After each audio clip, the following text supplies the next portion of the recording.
Hello, hello, and welcome to the Downtown Scoop, your Downtown Canton Partnership podcast. I'm your co-host, Amanda Dukes, and my co-host, Mike Sternovit. Hey, Hey. everybody. Welcome back.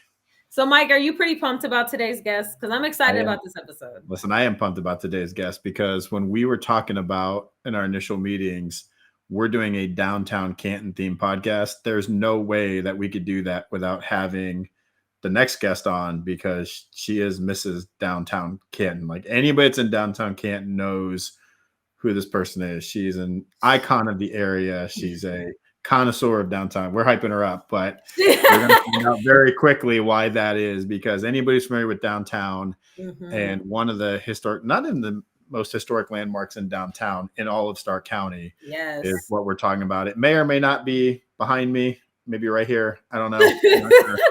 But It could be. our guest today is the director of the executive director of the Canton Palace Theatre, Miss Georgia Paxos. Welcome, Georgia. Hi, guys. Did you hear that hyping intro I provided? I did. Thank you so much. That's like, that's a lot to live up to, right? That's a lot of pressure. But go in the grocery store, I'll get on the P and announce you. You know, you go to the gas station, I'll announce you. I'll just follow you around and be your hype man. We can have some like confetti, and we can have like a fog machine. Confetti gun that'll just explode when you walk into Giant Eagle. I'm there sure they'll work. They don't care. That's that awesome. You're a big deal. You run one of the staples of, like he said, not even just downtown Canton, but Stark County. So, and you do a phenomenal job and are doing a lot more with it. So with that, for anybody who's not familiar with the Downtown Palace Theatre, Georgia, why don't you give us a little bit of history about this amazing building?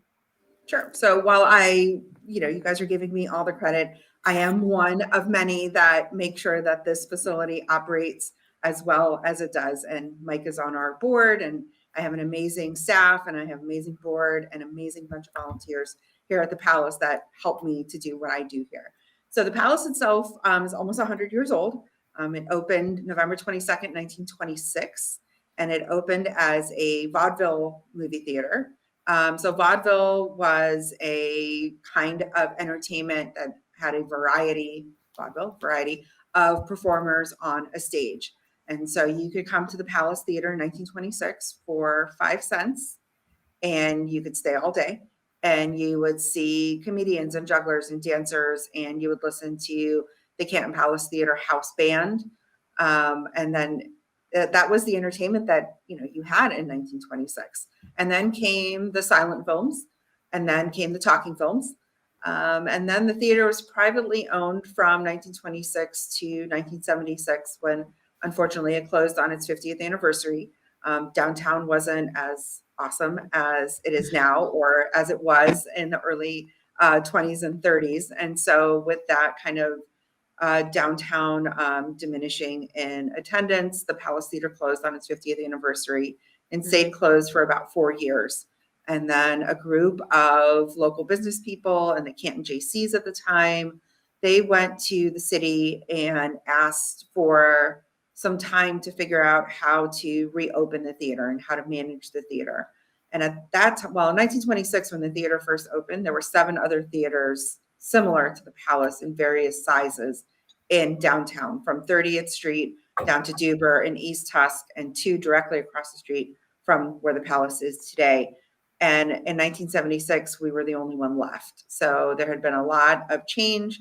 There had been a lot of buildings torn down, and the Canton Palace Theater came within a couple of weeks of being torn down. And so these business people and the Canton JCs and the city, they worked together and they saved the Palace. And it reopened in 1980 as a nonprofit organization, as the Canton Palace Theatre Association, that maintains and manages the Canton Palace Theatre itself. And then there was a board of directors. And so we have been operating since 1980 as a nonprofit organization with up to 21 members of the board of directors.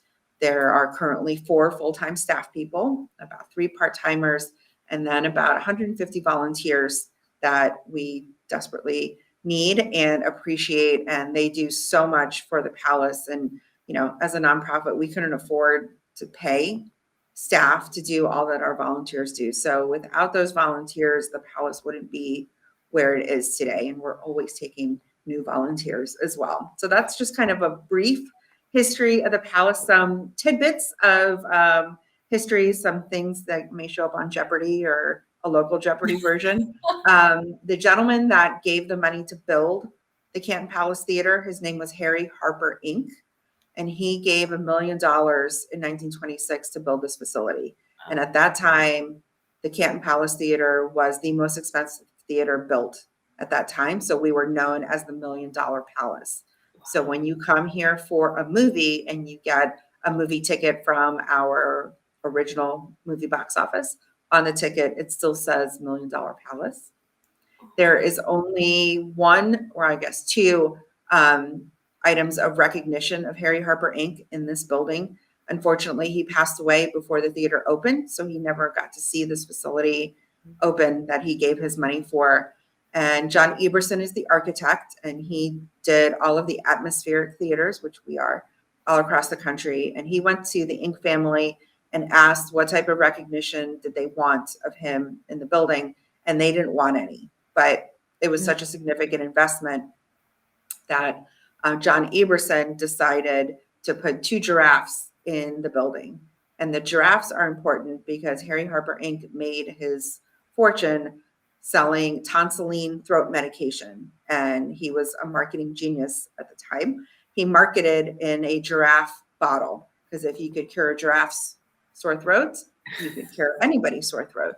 And so that's where he made his fortune. And so in the building, and the next time you're here, you'll have to find them, there are 2 giraffes, and that's the only recognition of Harry Harper Inc. in the building. Fast forward to 1940, when the Canton Palace Theatre was owned by the Walt Disney Company. And back in the day, the movie companies owned the individual theaters. So if you wanted to see a Warner Brothers movie, you had to go to a Warner Brothers theater. If you wanted to see a Disney film, you came here to the Canton Palace Theatre. And in 1940, when Pinocchio had premiered, at one point, Walt Disney walked out on the Palace stage and introduced Pinocchio to the Canton community, and it was sold out showing of Pinocchio.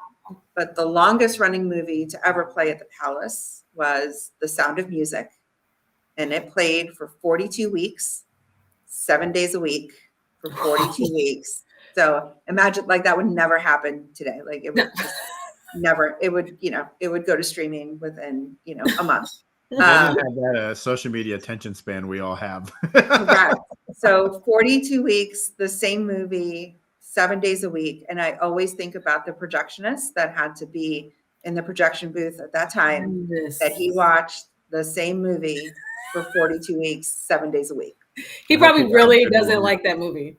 No, I'm sure it haunts. I hope he got a good review on his. It probably haunted him in his dream. Like, that's all he would hear is all the music from Sound of Music. So that's a little bit of trivia history from the Palace. I love that. Fun fact, my very first memory of really any movie at a theater was at the Palace, and it was Free Willy. And I just thought it was the most, as a kid, first of all, I loved that movie. Okay. So don't laugh, Mike.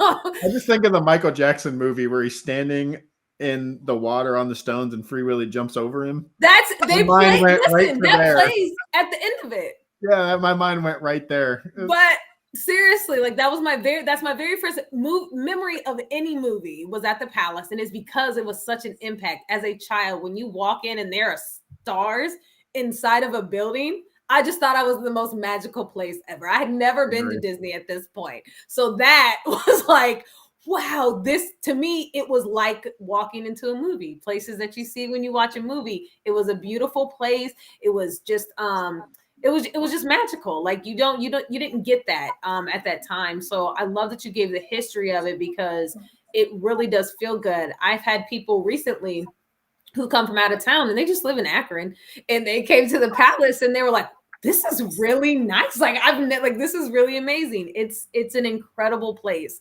And I don't think today it still gets the recognition that it very much deserves.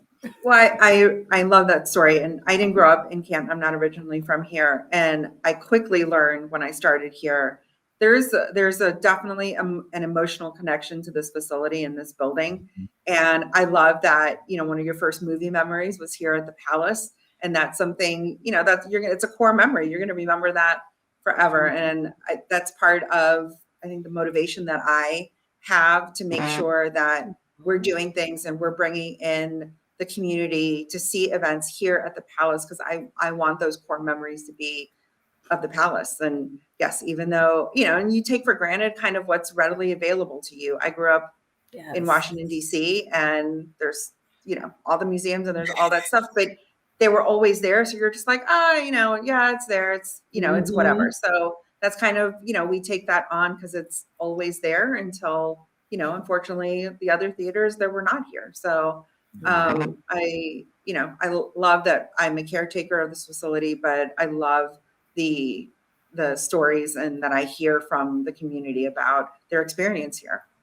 And I have a lot of the same memories. I don't remember the exact movie, but I do remember being a kid going on a field trip there and the cloud machine. Like that was my thing. Like you're in that theater when you're a kid, it, like Amanda said, this is a magical place, and like it feels like you're standing in the Spanish courtyard. And I just remember looking, I probably don't remember the memory because I spent the entire time looking up at the cloud machine. And I tend to, when we have a lot of like, school shows or kid shows or, kid movies, I just pop in the back of the theater and there's a lot of kids that are just like, they're not watching what's there. They're just like little sturdy. I was a little sturdy looking up at the clouds and not paying attention to the movie, but it just blows my mind because, Amanda and I talk on this podcast about the reason for doing this, how much we both love downtown Canton. To think about what downtown Canton would be today if there was no Canton Palace. I don't think there would be. I mean, obviously there'd be a downtown Canton, but it wouldn't be what it is because the theater is the staple of it. And it's great. The Plaza over here is amazing and it's a great new thing, but we have such a good mix of like new and historic. And I don't think anything like symbolizes that more in our entire region than these two, hence why they're behind me, but I can't even imagine downtown Canton. Obviously, we probably just wouldn't know the difference, but I can't imagine what it would be like because this is such an impactful thing on our community. And so, the whole point of bringing I might be a little bit partial because this is, I've been here almost 17 years, but downtown has come so far and we still have, so many things to do and we're doing all of these things, but it's been a great progression of entertainment and collaboration, and this community is just so supportive of our downtown community. We're all supportive of each other, and we all work so well together in coming up with ways to feature each other and collaborate together. And that's very unique, I think, to our community and this area. And it's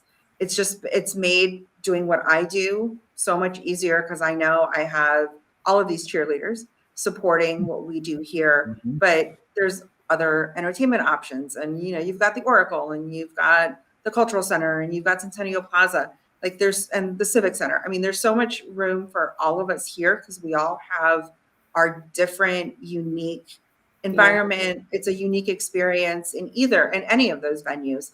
But we're all here together and, downtown is really benefiting from the different programming that everybody offers.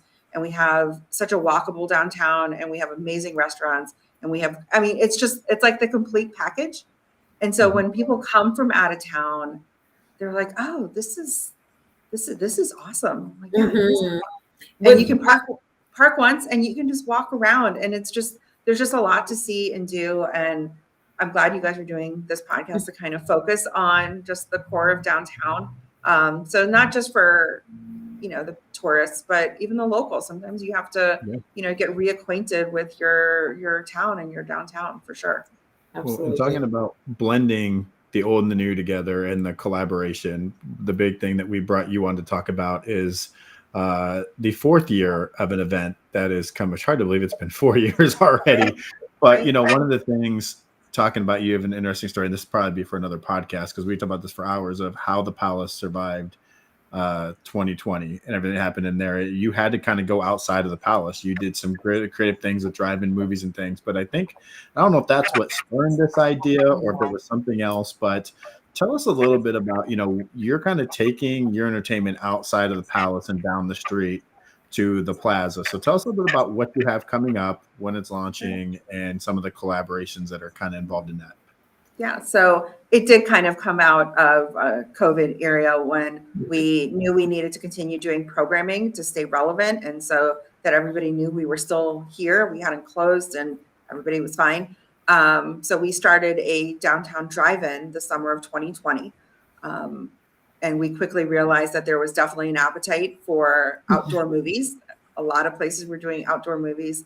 At that time, Centennial Plaza was almost done, not 100% done. So we did the drive-in theater in the Rankert building parking lot, and we had the inflatable screen, and we did 2 movies a weekend. Friday movies were more like kid-friendly, family-friendly, and then Saturday night were more some classics like Jaws and maybe not so much kid-friendly, but adult-friendly, and Ferris Bueller's Day Off, and we did kind of those things. So once Centennial Plaza was completed, and during COVID, we had to wait for it to get dark because it was an inflatable screen in order to see the image. Once Centennial Plaza was done and that beautiful Jumbotron was added to the design, it was just a natural fit. And I reached out to Jim Porter at the Hall and I was like, hey, we want to do outdoor movies again this summer, but we want to do them in the Plaza. And now we don't have to wait until it's dark because you can see the movie in daylight or see the screen in daylight. So he was like, absolutely, let's make it happen. So we made it happen. The summer of 2021 was our first movie series, and we did 8 movies at 7:00 every Wednesday, and that stuck. So we announced our 2024 movie series the first week in April. And so we're back at Centennial Plaza every Wednesday at 7:00. It's the movies play rain or shine. It's free admission. Bring your blankets, bring your chairs. We have popcorn and candy. Jersey's is providing drinks that you can purchase there. It's just, this is one of those collaboration things that I talked about. So it's the Palace and it's the Hall and it's the city and it's the Downtown Canton Partnership. And this year we've added Bell Stores as a sponsor for the event, and Jersey's and Visit Canton and Q92. It's just like those are a lot of collaborations there, but everybody's getting together for the Centennial Plaza movie series. It's a ton of fun. We add pre-movie entertainment, whether it's characters that are tied into the movie for photo ops. Q92 is going to be there every movie, playing some music and doing some trivia and doing some giveaways. We'll have Canton Theater kids come out and do a pre-performance for their performance of Footloose that they're going to do here at the Palace this summer. So it's a big collaborative effort, and it's just a lot of fun. And it's the summer, and you want to be outside, and it's great. It's a lot of fun. It's free. It's free. And it's a fun community thing on a beautiful Wednesday. And like, I was at every one last year, board duties and helping you and Laura and the Q92 people sell popcorn and refreshments and all that. But you don't get that many collaborators if this wasn't a thing that was happening. Like we were very lucky last year that we had beautiful weather. I think almost everyone, but maybe one. And the community turned out. Like we had some amazing turnouts on a Wednesday, and to be downtown on a Wednesday night and see so many families and kids running around and on a beautiful day having fun. Even like I call it the Canadian death fog. That is probably a terrible way. But remember we had that whole like wildfire thing. Right. The smoke from. Yeah, death fog's probably not. I'm going to call from Minden Health Department on that one, but the movie was the Hugh Jackman musical, The Greatest Showman. The Greatest Showman. During that, hundreds of people out there in the fog, like watching The Greatest Showman. I'm like, we're on something here, because if people came out during the Canadian fog, like they still came out and we're watching The Greatest Showman, like hanging out. I was like, we're on to something. Like the community, it takes a few years to get something going, and we were blessed by weather. But man, the community showed up for this movie series last year, and that last year was my first time being a part of it, so I can't speak on year 1 and 2, but I'm pumped for year 4 because we had so much fun in year 3. And I got to look at the volunteer list. I got to get a couple of those filled in. I've been slacking, but I'll be at a couple of them this year too. You've been a little busy, but yes, we appreciate it. Yes. I definitely, I'm with Mike. Last year was my first year with it. I thought it was super cool during COVID, just anybody who came up with a creative way to still make sure people had things to do. So I remember the drive-in thing. I'm like, that is the greatest idea. Like that was so good. And so last year I loved it. Mike, while you laughed at me on another episode. When I said you didn't take your kids. So me and my best friend actually went to go watch The Incredibles without our children. It's a great movie. How can you not? It was the best time. And for me, I think it was really cool too, because honestly, there's not a bad spot to sit in Centennial to see the movie. And Absolutely. again, as part as just a part of Downtown Canton Partnership and what this podcast is all about, it helps everybody because you can go get a coffee, go get a drink, get something to eat before you go to the movies, or go get something to go and eat it at. Exactly. I was just going to say, order pizza from Mike's Pizza and then bring it and just sit there and eat. I mean, we always want to eat during the movie. Exactly. Right, for sure. So it's just one of those, it's just a great family event. And we were one of the first family friendly programming in Centennial Plaza. And so it's just a lot of fun. I mean, who doesn't want to be outside in the summer? Who doesn't want to see, great movies? And a lot of them, are recent, but then we also kind of throw in some classics into it because we want to change it up a bit. And then, The Incredibles. I mean, who doesn't love, those early Pixar movies? I watched some of them myself, and then with my kids, I probably heard most of them without actually watching them in the car, driving them around. But I mean, it's just those are we had talked about earlier. Those are core memories that you have. So we're happy and grateful to the sponsors that help make it possible every summer. But it's a really nice lineup, and like I said, we mix old and new and try and theme some things. We're going to show Luca right before the Italian American Festival. So kind of partner with them. We're going to show up multiple times throughout downtown to help Arts and Stark pre-promote their big balloon build. Yes. We do a Christmas in July week. So we're showing Elf. Who doesn't love The Wizard of Oz? It's you have to see that movie, and seeing it outside is awesome. Princess and the Frog. I mean, and Cars. I mean, that's classic Pixar. And then we're going to, right before back to school on August 14th, we're going to have High School Musical. Just a super fun way. And we encourage everybody to dress up if you'd like, sing and dance and, do your thing there in the plaza. It's just a lot of fun. Listen, let me tell you, I was a High School Musical fan when they came out. Okay. So you will definitely, my kids probably will not come with me only because they don't want to, because I'm going to sing. I'm going to be anything goes. Listen, if you don't have the pre-show entertainment yet, Amanda will do the High School Musical dance on the stage. Hey, maybe we could have a dance off and, just make it super fun. Yes. That sounds phenomenal. You guys have characters and stuff down there. It is such a good time. I don't know anybody, unless you are a movie hater, who wouldn't have a good time. But even if you are, there's still food. Like you said, Q92 will be down there to play music and everything else, and something for your kids to do. So it's a good time, and I absolutely love it. I had a lot of fun last year buying custom shirts for all the Pixar movies. I bought a Despicable Me one, a Toy Story one. I got to start looking for a Cars one because that's my jam. So I will be there with the Cars shirt on and all the things. I have to find one because Cars is my jam. I'm excited for that one. Yes. So those are every Wednesday, rain or shine, at 7:00. We'll make if the weather is not so good, we'll make the call at 4:00 every Wednesday if the pre-entertainment is going to happen or not.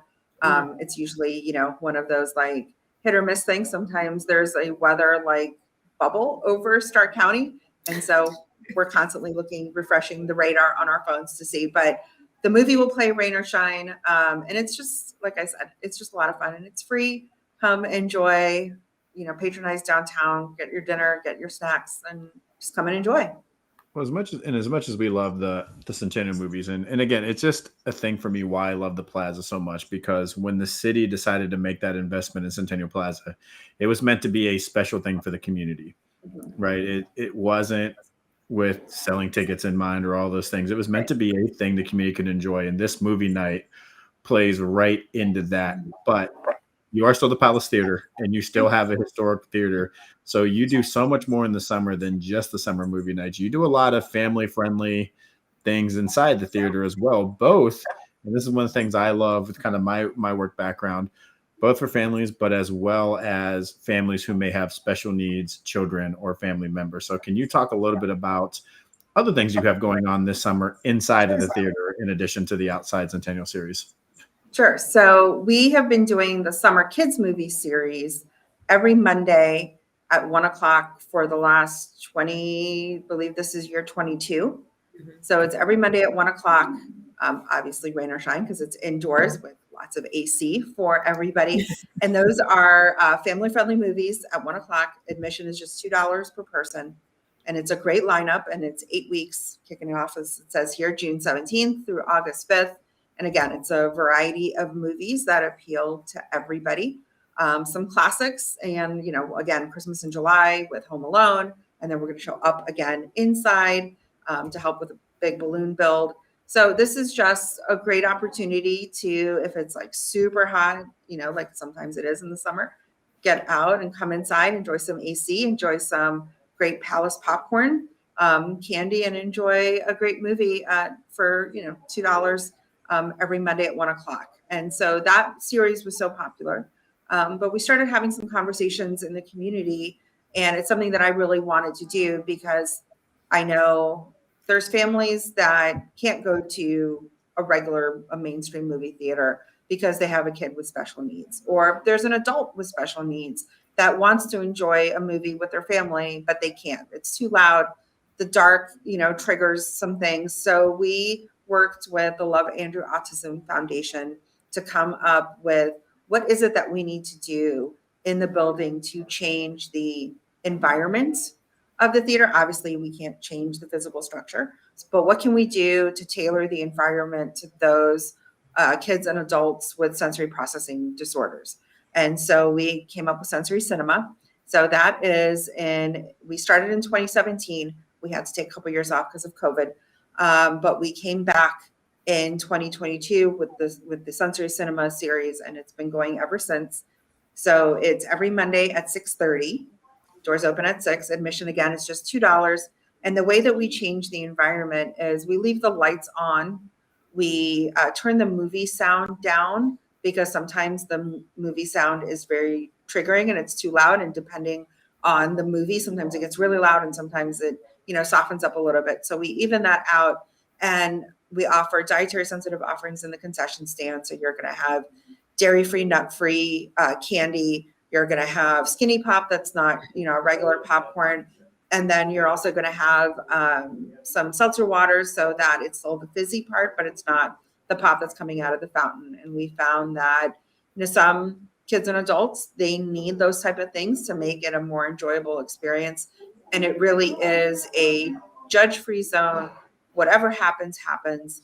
And we're totally okay with kids and adults walking around because that's what makes them comfortable. I keep going back to core memories. I want a family's core memory of seeing a movie together at the Palace. And if this is one way that we can do it, then this is the one way we're going to do it. So the sensory movies are every Monday at 6:30. Doors open at 6. And it's the same movie that we play at 1:00. So sometimes we have at 1:00, we have a lot of childcare facilities that come in and they kind of do a movie day with the whole summer camp. But, sometimes the kids that saw it at 1:00, they go back and they're like, oh, we could go see this again at 6:30 as a whole family. And that's the opportunity we have to come back and see it in a more accommodating environment for our patrons. I love that. I'm putting July 22nd on my calendar right now because you're talking about my jam. Home Alone is my jam right there. So that's going on the calendar, the 1:00 and 6:00 showing. I will be at Home Alone. That's our Christmas in July week. So we'll announce all of our holiday shows and concerts and do some pre-ticket sales during that week because it's Christmas in July. So why not? Exactly. Love it. Love it. I think this is so incredible. Just because, again, it's such a collaborative effort from everybody. It's such a diverse options for people.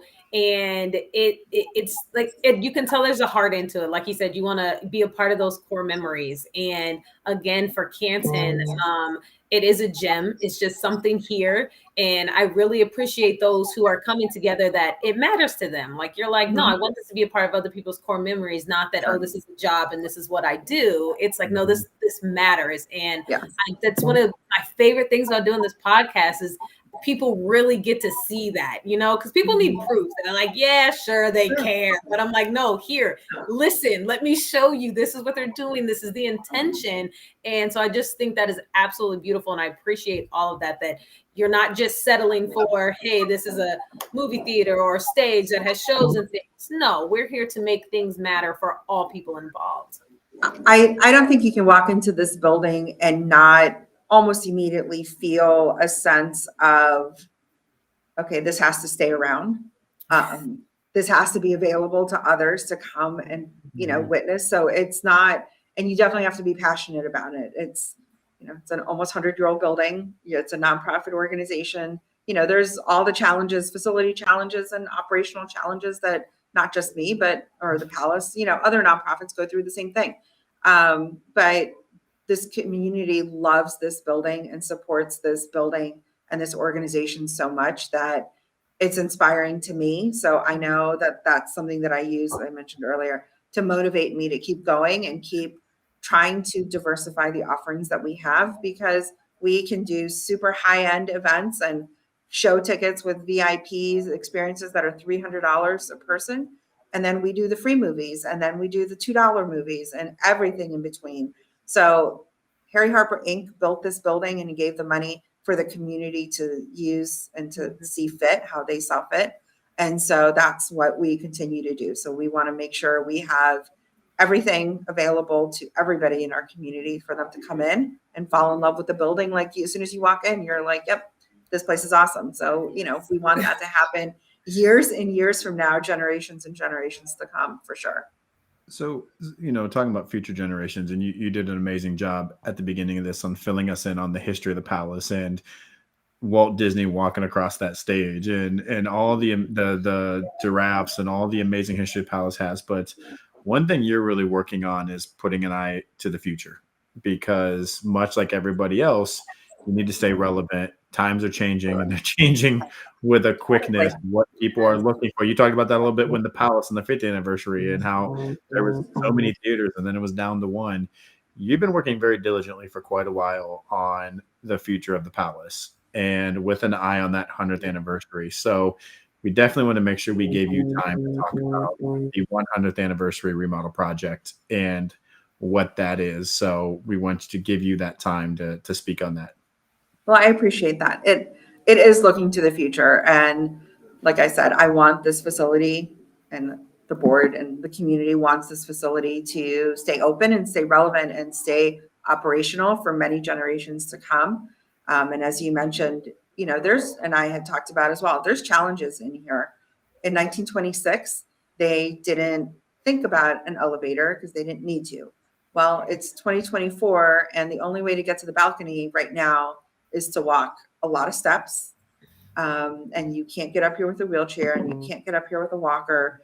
So we had always kind of made a laundry list of things we wish they would have thought about in 1926, but we have to address now. And then the opportunity came to us. It was November of 2021. The building owners along 6th Street behind us approached us. They were interested in retiring.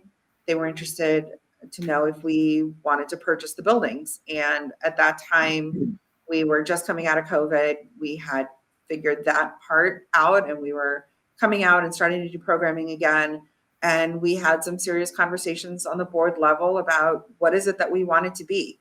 Right now, we could only be what we were, and we couldn't do more because we didn't have the capacity in the building to do more. We didn't have the amenities in the facility to do more. And so everybody on the board agreed that we wanted to explore this, and we wanted to start working towards an expansion project. So that set off lots and lots of meetings. Primarily we had conversations with patrons and attendees. What is it that you wish we had? with promoters. What is it that your artists are looking for, and what amenities as a promoter do you wish we had? And we started making this laundry list of items, and we were working with Modern Meadows architects here in downtown, directly across the street from us, about, hey, we need to start thinking about, there's this much square footage in these two buildings. What can we add? What can we do to the building? And so there were lots of variations of all of those drawings. But in October of 2023, this past October, we announced our 100th anniversary capital project to expand the facility, and expanding it with a extended lobby, a brand new lobby along 6th Street, a deeper stage that would allow for larger performances, additional dressing rooms that have all the accommodations that today's artist is looking for in a venue, an elevator to the 2nd floor, more ADA seating, more premium seating on our orchestra pit, so you can be really up close with the artist. So it's really checking off the list of things that everybody wished we had and that we wished we had as well. So we announced it in October of 2023 with the plan to unveil it hopefully November of 26, which would be our 100th anniversary. But we know our 100th anniversary year is going to span November of 26 to November of 27. So at some point during that year, we'll be unveiling this brand new expanded Canton Palace Theatre. That is so exciting. It is. It's very exciting. It's a little bit daunting because it's a huge project. It's a $16 million project, which is a tremendous amount of money. But again, it really checks the list off of everything that we need to have. And, you know, we did our due diligence, and I want everybody in the community that is donating to this project to feel comfortable that we did all of the research to see, is this project needed? Are all of the features that we're adding to this project, are those really what we need? Is there an appetite for a facility of this expanded size in the community? And so we did a market study last summer that addressed all of those issues, and that's available on the project's website, which is cantonpalace100.com. And it's all right there. And it's not, you know, the Palace won't close its doors. But if we don't do this project, it will definitely be a steady decline in programming and operational support. And then the Palace just would cease to exist. And we definitely don't want that to happen in our community or in our region as well. We're very happy that we have attendees from all over Northeast Ohio and all over the country that come here for the different performances. But we also know we need to provide the best customer service we possibly can. And we do our best with what we have now, but we know that we can do so much more. So this project helps make that happen.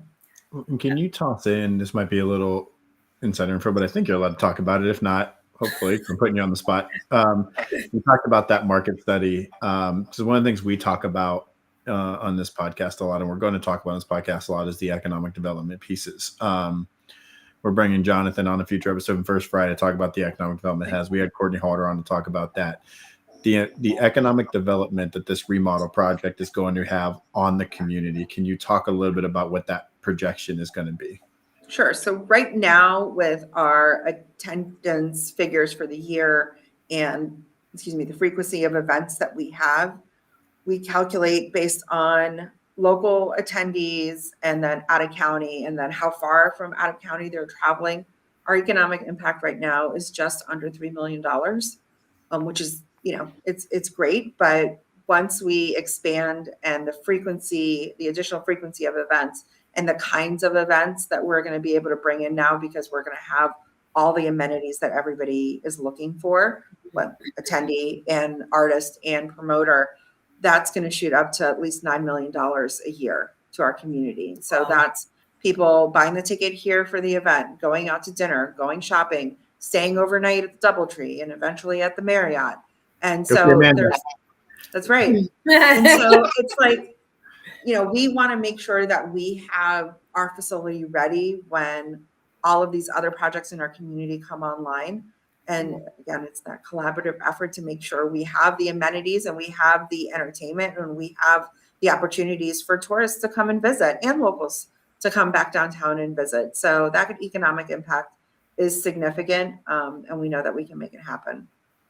I love that. I love everything that you're doing and the hard work that you're putting in. Like you said, like it's exciting to me a little bit. It's exciting but daunting to you right now. Yes, I mean, it's definitely exciting because, you know, I've been talking about this for a while now, and you get the sense from the community that yes, like this is finally, like this is going to happen, because, you know, for a long time we were landlocked and we never really thought that it was a possibility. And so when opportunities like this come about, we want to make sure we're able to seize them. And the only way we were able to do that is by securing some donations up front and some commitments up front. And like I mentioned, this community is so supportive of the Palace, and I'm so indebted to everybody for that support, because without the community foundation support and all the different foundations in this area that help capital projects, we wouldn't be able to do what we're doing right now. And the community is responding. It's like I mentioned, it's a $16 million project. We're halfway there. So without that love and support, you know, this wouldn't be happening. So I'm super appreciative. With $1 million theater thing. Yes, right. So think about $16 million theater. Right. So think about in 1926, it was $1 million to build. If you wanted to rebuild this current structure just as it is, you're looking at $70 million. And we went through different variations of this expansion project.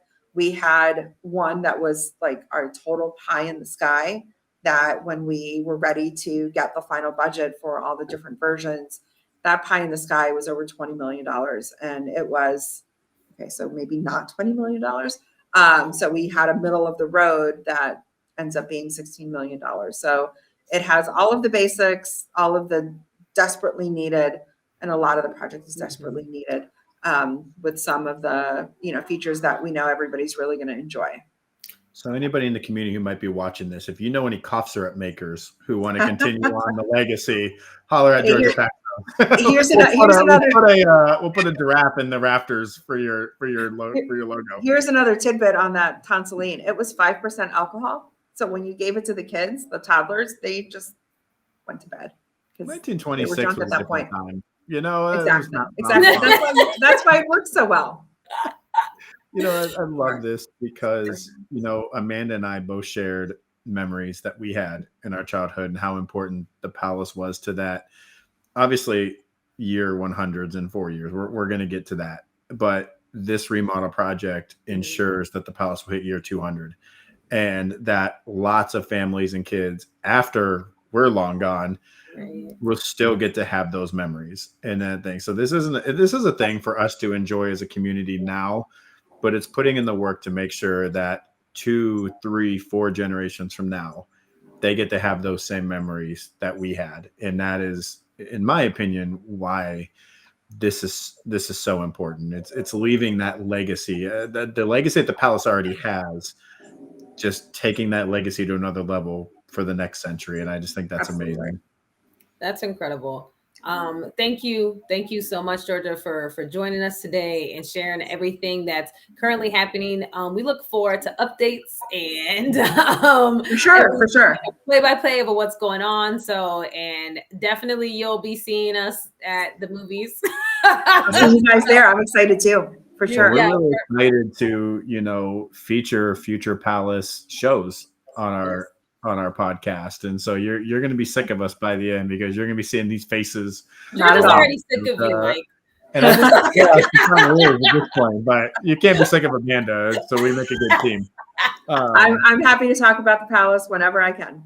Yeah, and I think we'll probably definitely have you back in the fall, because, you know, we said on our first show, this is not going to be season 1, 13 episodes we quit. This is going all year long. But one of my favorite things the Palace does is the holiday movie series. You know, we do a whole thing, Nicolina from Q92 and I, every year. And it's my own tradition that every year I am in attendance for National Lampoon's Christmas Vacation, because that was also my childhood. My dad, mom, and I used to watch when I was growing up. And so I am at that theater, dinner at Basil, at that theater every single year, and it was packed last year. I mean, everybody in the Clark Griswold hockey jersey, and it's like a tradition that I've started a couple years ago. I am there every December watching that movie like clockwork. And so we'll definitely have you on in the fall to talk about that and maybe give some remodel project updates. Yeah. But it won't be the last time you see Georgia, and we're Perfect. going to be talking a lot about the Palace and things going on this podcast. So I'm excited for it.